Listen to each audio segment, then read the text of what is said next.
All right, Barakatah Yahweh, Barakatah Yahweh Shai, Barakatah Yahweh, Barakatah Yahweh Shai. First and foremost, we give all praises to Yahweh, Bahashem Yahweh Shai, Bahashem Rakah Qudash. Double honors to the apostles, the elders, the GMS who rule well, and the peace and salutations to the elect, the four corners, on the four corners, person, truth, and sincerity. Peace be unto you. This is Ezekiel, the 38th chapter. Just did a video just a second ago. Satan want to delete it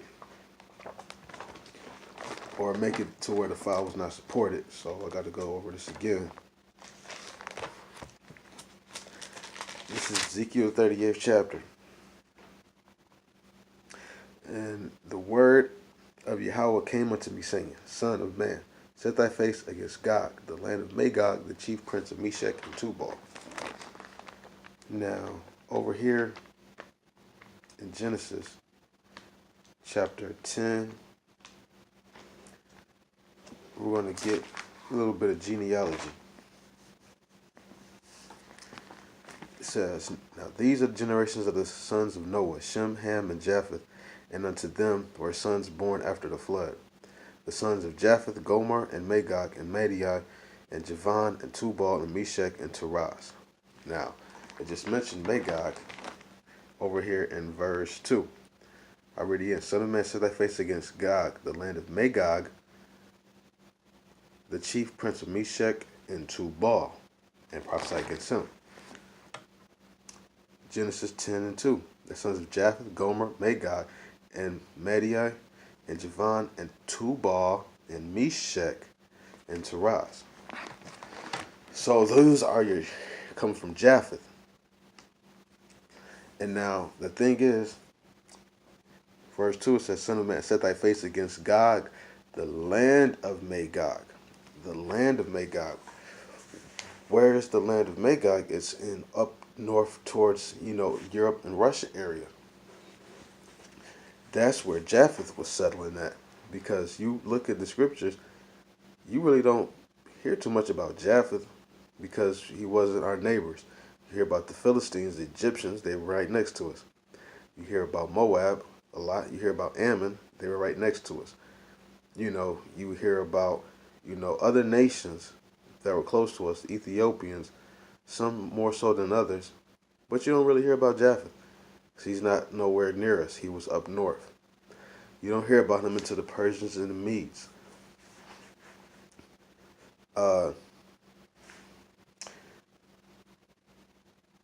This is verse 2 again. Son of man, set thy face against God, the land of Magog, the chief prince of Meshech and Tubal, and prophesy against him, and say, Thus saith Yahweh God, Behold, I am against thee, O God, the chief prince of Meshech and Tubal. I will turn thee back and put hooks into thy jaws. Now, if you ever took a horse, and hooks would be reins that you put in the horse's mouth.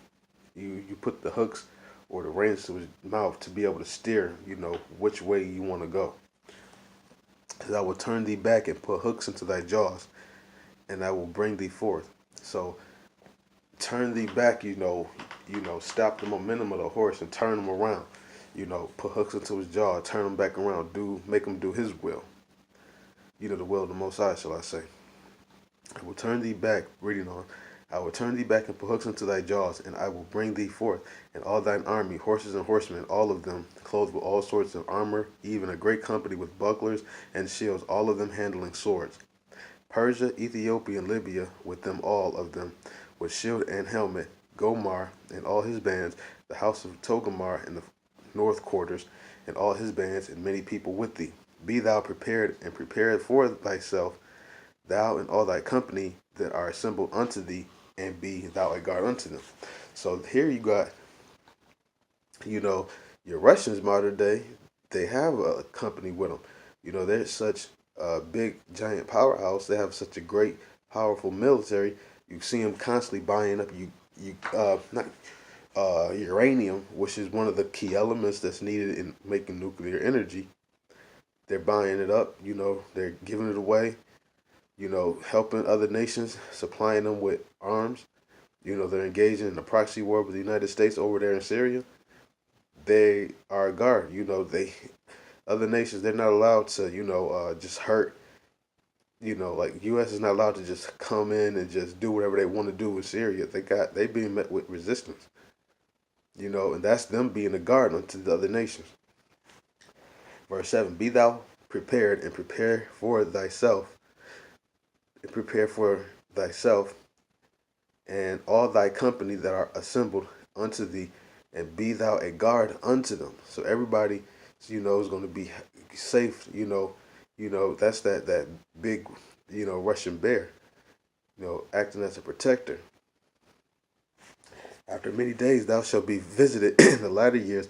Thou shalt come into the land that is brought back from the sword and is gathered out of many people against the mountains of Israel. So over here, you got the Russians. Basically, is talking about them playing a major part of war over here in the scriptures. Ultimately, it's going to be a war he's going to lose, because the Most High Son, Yahweh Shai, he's going to end up taking the kingdom. Then we get Daniel. So he's fighting really for nothing. Matter of fact, I'm going to get Daniel a little bit later. I'm going to get over here. Revelations.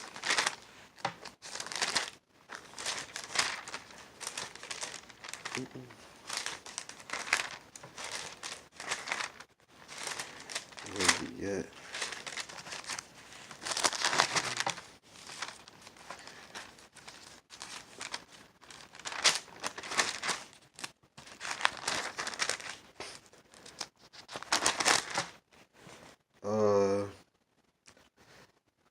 Revelation.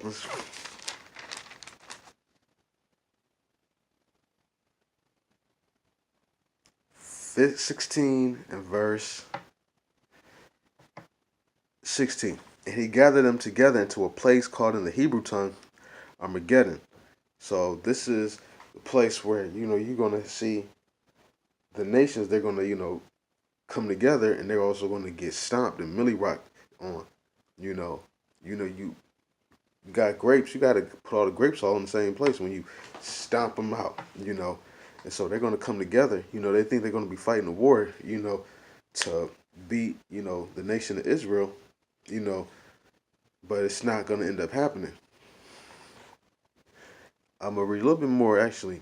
And the seventh angel poured out his vial into the air, and there came a great voice out of the temple of heaven from the throne, saying, it is done.